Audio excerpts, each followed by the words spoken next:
We like to own our mistakes. It's why we take so much heat. We don't hide. Like brands hide, go quiet for a week. Influencers delete stuff. We don't. Yeah. We let the heat come to us. It costs us business. But there's a part of journalists that, part of social media that, it's published. Own your mistakes. Embrace it.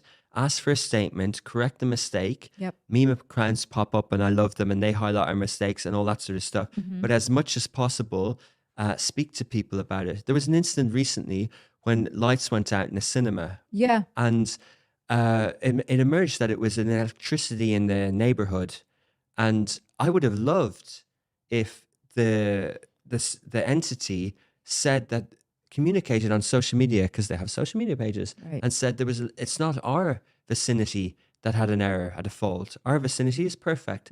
By the way, lights went out. As happens, it's normal. And if you communicate, It's a transparency thing. Yeah. And transparency goes a long way. It is a very powerful thing. yeah, but people have jobs and people have KPIs and targets, and I respect that. And we try and have these systems in place. Like the learnings on all these things is, let's build more systems and more people to be able to communicate, whether it's direct, whether it's with spokespeople and all this sort of stuff. Yeah. And, and let's package things up. Like there was something else last week where, memes were posted, something funny, and another entity kind of said, well, actually, there's another side to the story. And we found a really nice way to tell that in another way later. And they were like, that's beautifully done, And I think, there's definitely ways, like we do a lot of media partnerships, and sometimes things go wrong at events, and the amount of times that we sort of understand the messaging that needs to come out, and sort of, that sort of thing.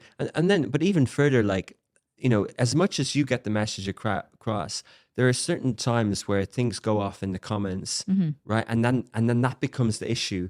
And I think, like, if you had the same headline in a newspaper, you couldn't see the triggeredness. You couldn't see it. You couldn't see how people are reacting. Exactly. So when people call us and kind of go, oh, that post, they're really talking about the comments.